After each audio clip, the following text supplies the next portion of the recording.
Magandang araw po, kabayan. Gusto niyo po ba ng extra income? Gusto niyo po ba na may kinikita pa rin kayo dito sa Pilipinas kahit nasa labas po kayo ng ating bansa? Kung ang sagot mo ay oo, may good news ako sa iyo. Dahil sa tulong ng V-Mobile ay matutupad ang mga pangarap mo. Ang V-Mobile ay mayroong system na tinatawag na load extreme.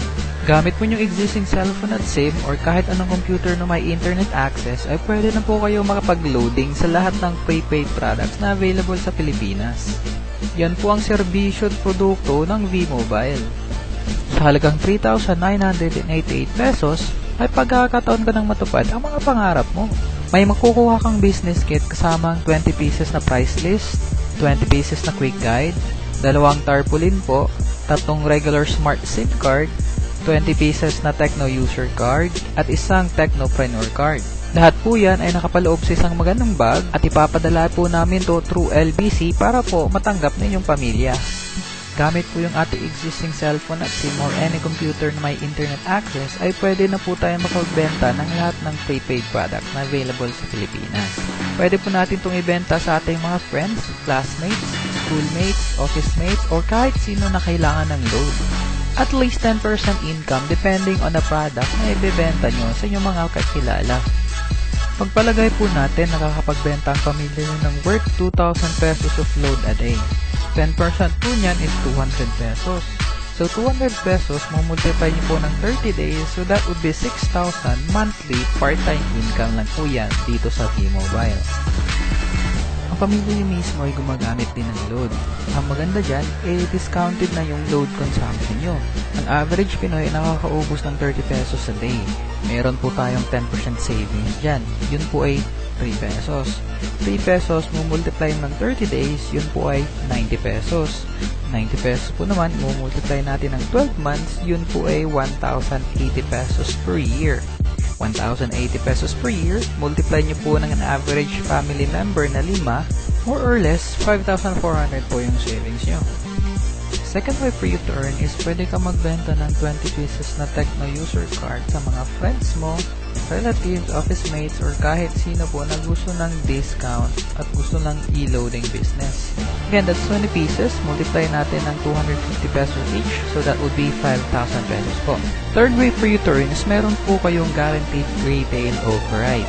Pagpalagay po natin yung Tecno user nyo ay nakakabenta ng 500 pesos load araw-araw, meron po kayong override na 2% or 10 pesos. Pagpalagay po natin yung 20 Tecno user nyo ay nakakabenta ng 500 pesos daily.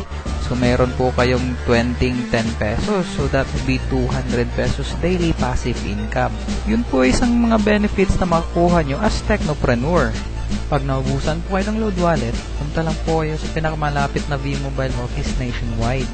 Pwede din po kayong mag-load wallet transfer from Tecnopreneur to Tecno user or Tecnopreneur to Tecnopreneur.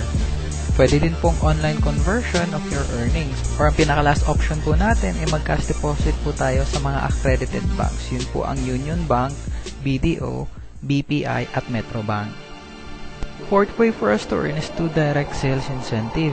Pag naging Tecnopreneur na po kayo ng V-Mobile, ay magkakaroon po ng Team A and Team B ang marketing structure nyo po. Hihikayatin po natin ang ating mga kapwa OFW para bigyan po ng negosyo ang kanilang mga pamilya sa Pilipinas. At pag naliwanagan ng ating kaibigan na sa benefits at opportunity na binibigyan ng V-Mobile at sumali po sila sa inyong team, magkakaroon po kayo ng 500 pesos. Kinakailangan lang po natin lagyan ng isang tao yung ating Team A at Team B. Yun po yung importante doon. And the reason na may Team A and Team B is dyan po papasok yung ating team sales bonus na fifth way for us to earn. Pag na-detect po ng system na mayroon kayong isang tao sa Team A nyo and isang tao sa Team B nyo, mag-preparing bonus po yun at mayroon po kayong additional 500 pesos. Ang pinaka-the best po natin gagawin, itutulungan natin yung ating Team A para dumami po sila at tutulungan po natin yung ating Team B para dumami din po sila at pag nag-pairing po yun ulit, meron kayong 500 pesos na team sales bonus. Same scenario po dito, hindi po kinakailangan na maging triangle po talaga para magka-pair. Regardless the level, pag nagka-pair agad, 500 po yun. Ganun lang po kadali yung sa V-Mobile. Hybrid binary system po yung ating pairing system, kaya po mas mabilis ang kitaan dito sa V-Mobile. Ang pinaka-goal po natin sa V-Mobile ay palakihin po yung ating Team A and Team B nang marami po tayong magiging pairing bonus. At huwag niyo pong kalimutan, lahat po ng kasali sa ating team ay nag-e-enjoy ng negosyo sa Pilipinas at may kinikita din syempre tulad natin. Nag-e-enjoy na yung pamilya natin sa benefits na ginagamit nilang load araw-araw at sa kinikita nila sa paglo-loading. Tayo din ay nag-e-enjoy at kumikita sa pag-i-invite ng mga kapwa nating OFW nang matulungan din natin sila. Ang pinakamabilis at ang pinakamadaling strategy na gagawin natin is yung Power of Two strategy. Every month, mag-i-invite lang po tayo ng tigda-2 tao na pupuno sa ating Team A at Team B. So, follow lang po natin yan after 7 months. Your potential income is 65,000 pesos. Patuloy lang po natin gagawin yung Power of 2 after 1 year and your potential income is 1.9 million pesos. Walang sablayang sumali ng V-Mobile dahil kami po ay nakarehistro sa Department of Trade and Industry at saka sa Securities and Exchange Commission.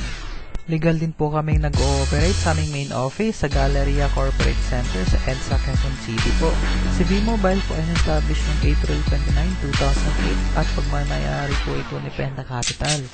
Penta Capital po ay may license sa Bangko Sentral ng Pilipinas at ito po ang ilan sa mga kumpanyang tinutulungan ni Penta Capital.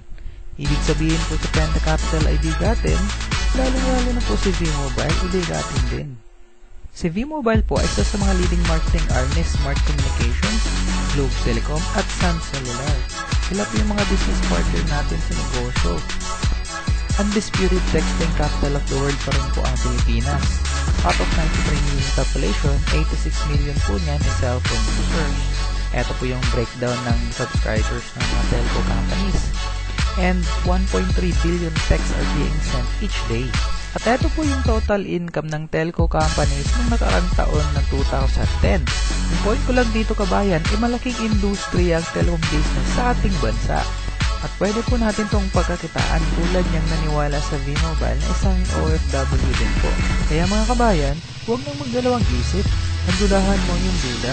Dati din po akong OFW at alam ko ang feeling na mapalayusin yung mga pamilya dito sa Pilipinas. Gawin yung sideline ang V-Mobile, baka maging milyonaryo pa kayo dito at makauwi sa Pilipinas at makapiling ang mga mahal nyo sa buhay. Ulit, huwag nang magdalawang isip. Sali na!